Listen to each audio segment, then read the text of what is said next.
உண்மையை சொல்ல போனா ஆரம்பத்தில் 1952 இந்திய நாட்டுக்கு குடியரசு நாடான பிறகு நடந்த தேர்தல் ஒரே நேரத்தில் நாடு முழுவதும் நடந்தது. ஒரே தேர்தல் தான், நாடாளுமன்றத்துக்கு நடந்தது, சட்டமன்றத்துக்கு நடந்தது.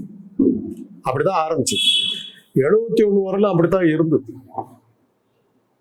71 தான், 71க்கு பிறகுதான் இந்திரா காந்தி அவசர நிலை கொண்டு வந்து அந்த சிஸ்டமே மாறினதுக்கு காரணம் அதுக்கப்புறம் தான் வந்தது.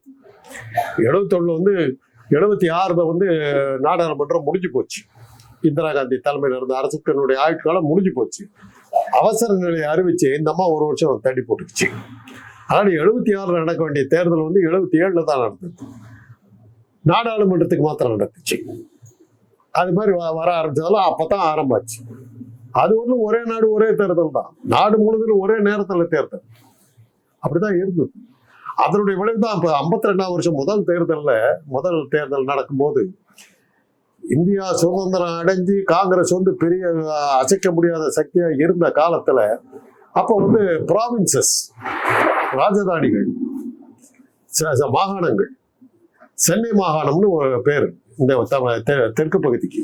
அதுல எங்க இருந்து இருந்ததுனாக்கா ஒரிசாவுக்கு சேர்ந்த கஞ்சம்ங்கிற மாவட்டத்தில் ஆரம்பிச்சு அப்படியே ஆந்திரா பூரா சேர்ந்து தமிழ்நாட்டில் வந்து இது வரணும், திருநெல்வேலி வரையிடும் தெற்கு பகுதி.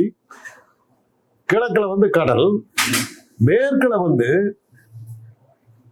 அந்த மேற்கு கரையோரம் இருக்கிற மங்களூர், சுப்பிரமணிய ஸ்தலா, கண்ணனூர், கொச்சி, இதெல்லாம் மலபார், கொச்சி, இதெல்லாம் சேர்ந்து மேற்கு பகுதி. இவ்வளவும் சேர்ந்தது வந்து சென்னை மாகாணம்.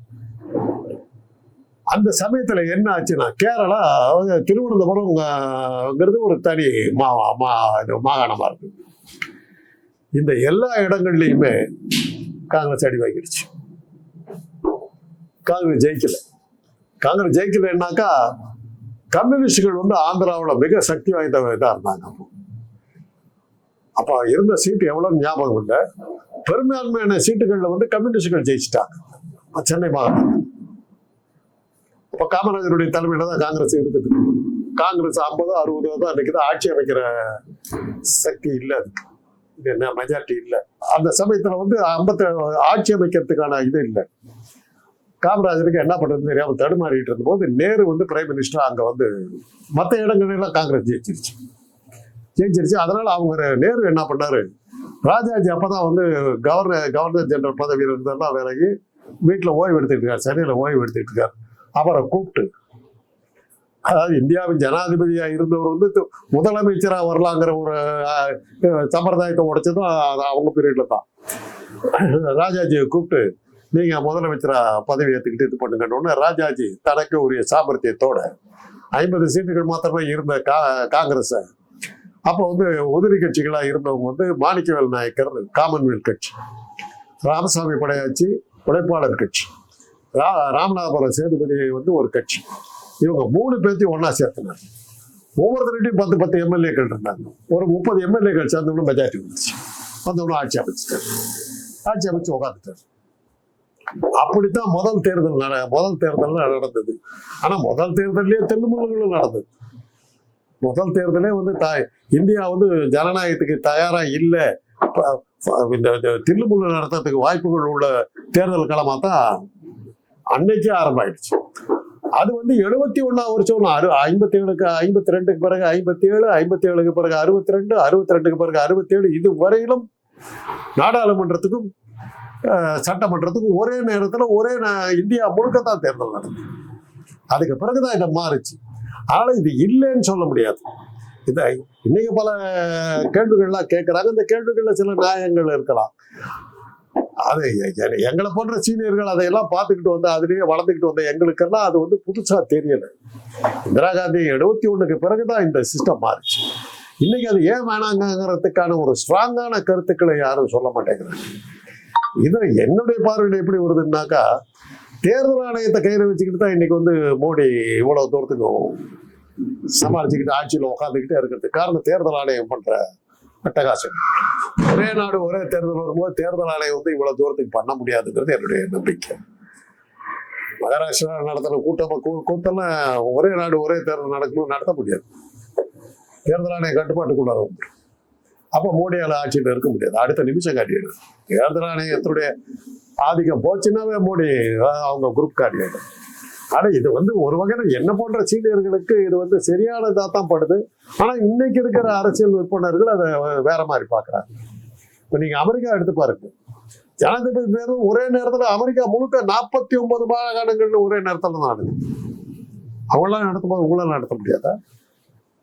ஆனா இவ்வளவு பெரிய ஜனத்தொகை இல்லை. ஆனா ஏரியா எடுத்தீங்கன்னா உங்களை போல 3 பங்கு பெரிய நாடு அங்கெல்லாம் நடத்துற. அதெல்லாம் வச்சு பார்க்கும்போது அது நம்ம இருந்ததே தான் நம்ம மாத்தணும். மறுபடியும் படத்துக்கு போகலான்னு அவங்க சொல்றதுல ஏதோ ஒரு நியாயம் இருக்குது, ஏதோ ஒரு இதுக்கு நியாயம் கிடைக்கும் அப்படிங்கிற நம்பிக்கை எனக்கு போன்றவங்களா இருந்து தேர்தல் ஆணையத்தை கட்டுப்பாட்டுக்குள்ளார கொண்டு வர முடியுங்கிற ஒரு நம்பிக்கை எனக்கு இருக்கு. இல்லாட்டி போனா இந்த மகாராஷ்டிரா திண்டுமுல்கள் போதெல்லாம் கண்டினியூ ஆகிட்டு இருந்தார். ஒவ்வொரு மாநிலமா நடத்தும் போது தாரங்களும் இதெல்லாம் நடந்துருக்கு. அந்தந்த ஊர்ல தேர்தல் ஆணையத்தை கையில வச்சுட்டு மாற்றி தானே தப்பிச்சுக்கிட்டு போறாங்க. அரசு இந்த பாஜக இன்னைக்கு ஆட்சியில உட்கார்ந்து இருக்குதுன்னா இதுதானே காரணம். ஒரே நேரத்துல எல்லாம் நடத்தணும் போது தேர்தல் ஆணையத்தால எல்லா இடத்துலையும் போய் வேலை செய்ய முடியாது. பிஜேபியோட உள்நோக்கம் இருக்காங்க. அவங்க உள்நோக்கம் என்னன்னாக்கா அதை வச்சு பாஜக தேர்தல் ஆணையத்தினுடைய முழு ஆதிக்கத்தை அதில் செலுத்தி நம்ம வந்தோம்லாம் நம்ம நினைக்கிறாங்க. அது அப்படி நடக்க முடியாதுங்கிறது என்னுடைய அபிப்பிராயம். ஏன்னா ஒவ்வொரு மாநிலத்திலையும் ஒவ்வொரு சிச்சுவேஷன் இருக்கும், ஒவ்வொரு சூழ்நிலை இருக்கும். அவ்வளவு இடத்துலையும் தேர்தல் ஆணையம் கை வச்சு இதை மாத்துறதுக்கு அவ்வளவு சுலபம் இல்லை. நீங்க மகாராஷ்டிரா எடுத்துக்கிட்டீங்கன்னாக்கா மொத்த வாக்காளர்களை விட வாக்குப்பதிவு 6 லட்சம் ஓட்டுகள் அதிகம் கொடுத்துருக்குன்றாங்க. எப்படி வந்தது? தேர்தல் ஆணையம் தில்லுமுள்ளு பண்ணாம எப்படி வந்திருக்க முடியும்? ஒரு கிராமமே சொல்றது, நாங்க ஓட்டே போடவர்களும் எப்படியா ஓட்டு போட்டோம் பாஜக முழு வெற்றி கிடைச்சது எப்படி சொல்றேன்னா ஒரு மறியல் பண்ணிட்டு இருக்காங்க. இதெல்லாம் செய்ய முடியுமாங்கிறது கஷ்டம். யோசிச்சு பார்க்கணும். நாடு முழுவதில் நடக்கும்போது கான்சென்ட்ரேஷன் எல்லா இடத்துலையும் ஒவ்வொரு இடத்துலையும் ஒவ்வொரு பிரச்சனை இருக்கும். தேர்தல் ஆணையம் அதை இது பண்ணும்போது தில்லுமுள்ளு பண்றதுக்கான வாய்ப்புகள் மிக குறையுங்கிறது என்னுடைய அனுமானம். தப்பாவும் இருக்கலாம். இது என்னுடைய அனுமானத்தின் பிரகாரம் தேர்தல் ஆணையத்தை ஒரு கட்டுப்பாட்டுக்குள்ளார வைக்கிறது ஒரே நாடு ஒரே தேர்தலில் தேர்தல் ஆணையத்துடைய தில்லுமுள்களை குறைக்க முடியுங்கிறது என்னுடைய நம்பிக்கை. அப்படி இது குறைச்சா தான் ஜனநாயகம் நிற்கும். அதே சமயத்துல ஒரே நேரத்தில் நடக்கும்போது ஆளுங்கட்சி ஒரு தன்னுடைய தீவிரத்தை காட்ட முடியாது. நான் இதெல்லாம் செஞ்சேன் அதெல்லாம் செஞ்சேன். எதிர்கட்சிகளும் ஒரு ஒரு கூட்டணியில நல்லா ஸ்ட்ராங்கா வச்சுக்கிட்டாங்கன்னா ஒரு தேர்தலில் ஒரு திடமான எதிர்ப்பை தெரிவிக்க முடியும் ஆளுங்கட்சி. இதெல்லாம் கூட நடக்கிறதுக்கு வாய்ப்பு கிடையாது. இதெல்லாம் பாசிட்டிவ் சைடு சொல்றேன். நிர்வாக சைடுல தான் இவங்க சொல்றாங்க. நிர்வாகத்துல அது அவ்வளவு பேர்த்தை எப்படி கொண்டு வர முடியும்? அன்னைக்கு இருந்த சூழ்நிலையில இருந்த மக்கள் தொகை வேற, இன்னைக்கு இருக்கிற சூழ்நிலை மக்கள் தொகை அதிகரிக்கிறது அதெல்லாம் வேற விஷயம். சைனாவில் ஒரே நாடு ஒரே தேர்தல், நாங்க தேர்தல் நடக்கிறதுல இந்த வேற விஷயம். அதெல்லாம் அங்கெல்லாம் எல்லா இடங்கள்லயும் ஒரே நேரத்துல தான் நடக்குது.